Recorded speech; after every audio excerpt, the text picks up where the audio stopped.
marketplace is ever changing. So what you thought 6 months ago could be totally different in whatever your respective industry is. And social media could be 6 days ago. Exactly, exactly. So the pace at which business is moving, you have to quit thinking that you know it all. Right, absolutely. Secondly, quit thinking that you could do it all by yourself. Quit thinking that you could do it alone. People is what takes your business and you to the next level. Absolutely. It's relationships, it's people. All these people that proclaim that they're self-made and I did it and I sold it out of my trunk and everything like that. No, you didn't. They had a team. Because somebody bought from you. Oh, yeah, absolutely. Okay, somebody bought from you and you probably had a team. While you had the will, right? And you had that intrinsic motivation, you did not do it all yourself. Nobody does it all by themselves. That's true. Get a team and get some clients. That's how you balance that out. And lastly, the last thing that I probably would say is quit wasting time. Quit wasting time. I heard something that really touched my soul right before 2018 ended. Okay. And I can't remember where I saw this, but the gentleman said, "Do you realize we're dead longer than we're alive?" We are dead longer than we're alive. So we have to be urgent. We have to be intentional with what we're doing, right? Yeah. And wasting time. Look how you're allocating your time on a daily basis to the minute. Yeah. To the minute. And really write everything down and say, okay, I really need to do this. If building your business is paramount, then you need to be allocating most of your time to building your. If building relationships, building your marriage is paramount, you have to be allocating the necessary time to build that relationship. Wow. That's deep, y'all. Even Jabrisha Lightfoot said that's powerful. Conceptualize that. You only have average life expectancy around 80, 90 years old. That's right. Every moment counts because we're going to be dead for centuries beyond that. That's right. We only get less than a century. That's we're right. going to be gone for centuries to come. Yeah. So every moment, quit wasting time, quit procrastinating, quit delaying, and make sure that you are allocating efficiencies in your life. And to even add upon that, Tristan, is I have a term that I use. It's called urgent patience. Whoa, that's an oxymoron, because how can you be urgent and be patient at the same time, right? Yeah. So your daily activities, you have to act with the urgency that you want to get things done, right? So you have to have a timeline. You have to have a timetable in which you set your goals, the SMART goals, right? They have to be time specific and bound to a time frame. But like what we spoke about before, it's having that patience in knowing that it doesn't happen overnight. Right. That whole instant gratification concept, we got to throw it out the window. We got to throw it out the window if you're trying to be an entrepreneur, because what happens is there's so much work done behind the scenes, so much work done behind the scenes, and so much time allocated. And oftentimes people just look at what the surface is. Absolutely. Right? The success. You saw that firsthand with the landing page and the email marketing and all that stuff. Without a doubt. Yeah, without a doubt. It is more than a notion of being an entrepreneur today. When you start talking about having to build your landing page, your email sequences, your ads, your marketing, getting on podcasts. So, you have to have perseverance and have that patience, like you said. So without a doubt. Absolutely. So let's transition to number 4. We have to commit to quit, because we got to quit quitting, right? So we got to commit to that thing. Yeah.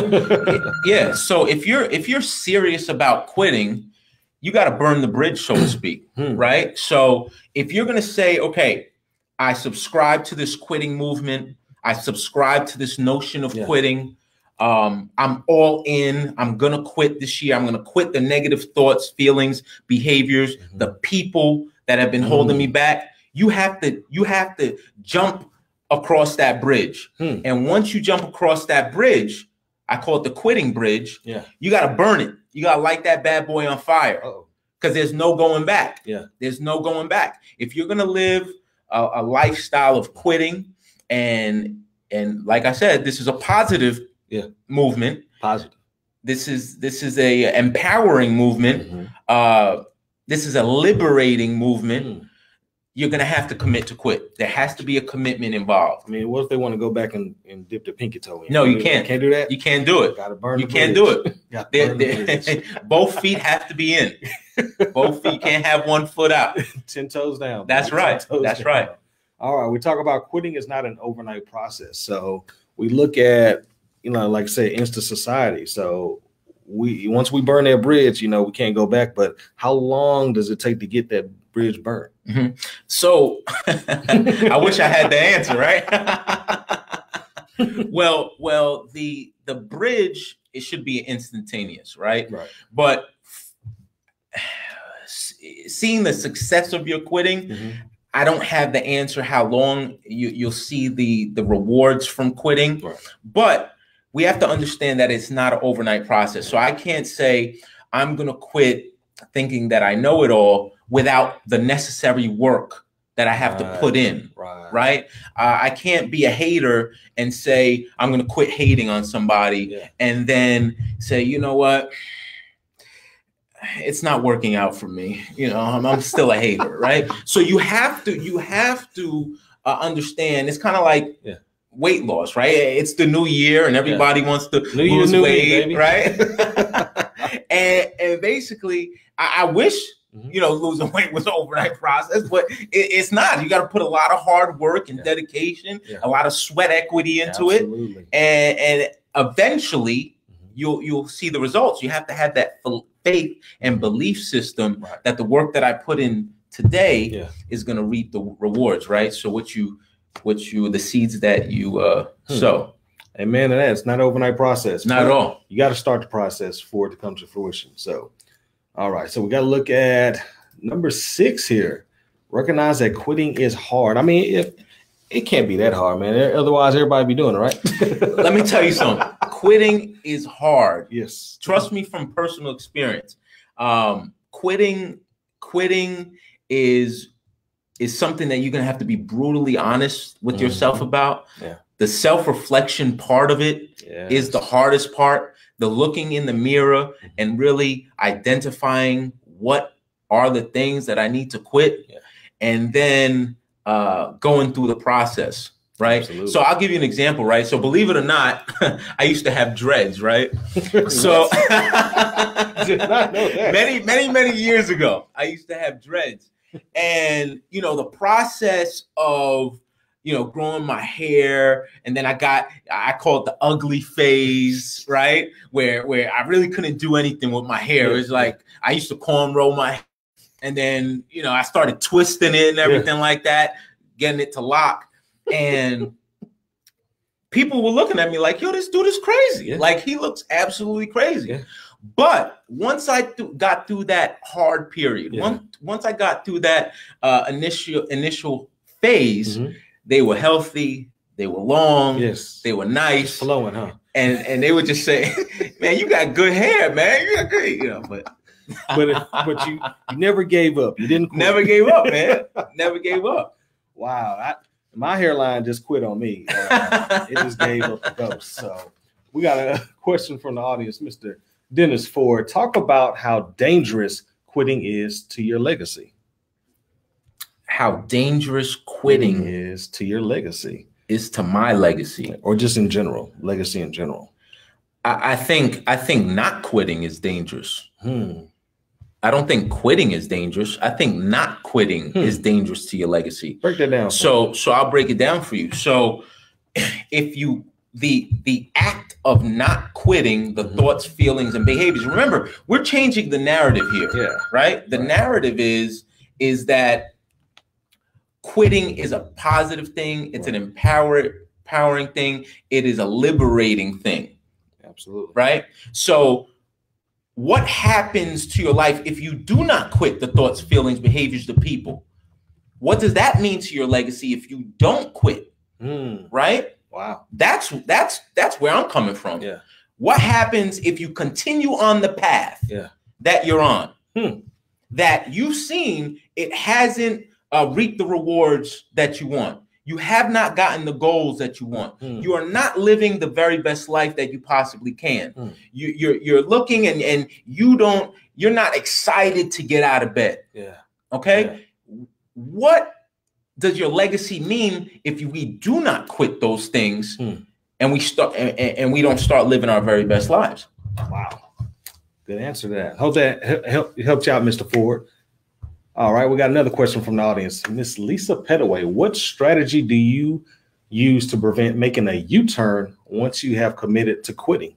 Thank you so much, Lisa. That is awesome, because that actually is one of the 9 things that one must do to prepare for a life of quitting, and that is bring people with you.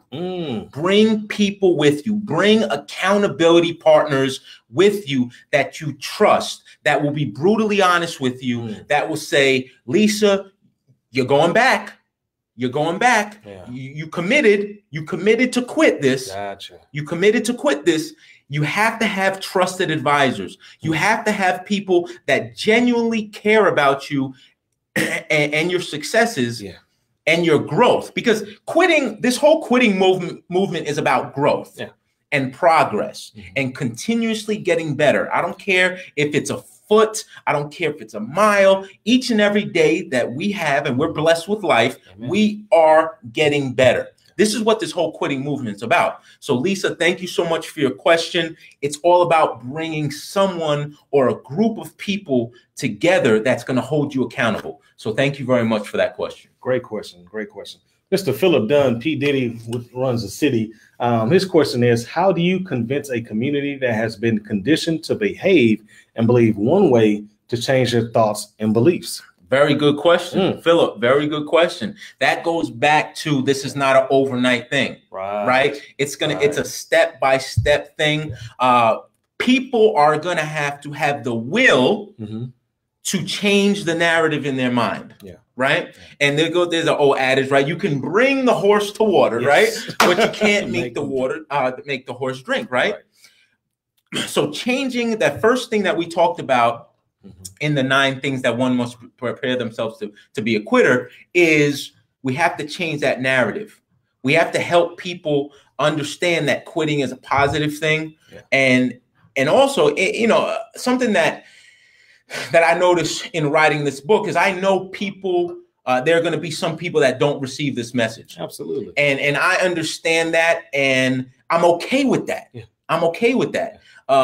And being okay with that is so empowering and so liberating in self, because then your message is directed to the people that want to quit, that want better for themselves, that want to live their very best life, and that want to be successful. And that's where I put my energy in. Gotcha. And actually, great question, Phil. It actually kind of takes us to point number 7. We kind of bounced around a little bit, but that's all right. Number 7 was accept abandonment. Yes. So as you're having your own belief systems and you're quitting old things and going into new things, you're going to have to bring some people with you for accountability, but everybody can't go with you. So talk about accepting that abandonment. That's right. That's right. When you become a quitter and you're living a lifestyle of quitting and you've burnt the bridge, people will abandon you. People will say that you've changed. People, because you're not acting the same way anymore. You're not thinking the same way anymore. You're not feeling about this, the same way anymore. You may not be reaching out to the people that you used to reaching out to, right? Because you have recognized, you have dove deep into your soul and said, that person's not good for me. This person is not feeding me what I need to get to where it is that I want to go. Absolutely. Okay. So that's hard. That's hard, especially if it's somebody or people that have been in your circle for a very long time. Absolutely. That is hard to accept. That abandonment is very hurtful, but I can tell you, pain is temporary, right? Pain is temporary. When I used to play football and we used to go into a hostile environment on the road, my coach would always tell us to weather the storm. Excuse me. to weather the storm. Right. And basically what he was mentioning to us and telling us is that when we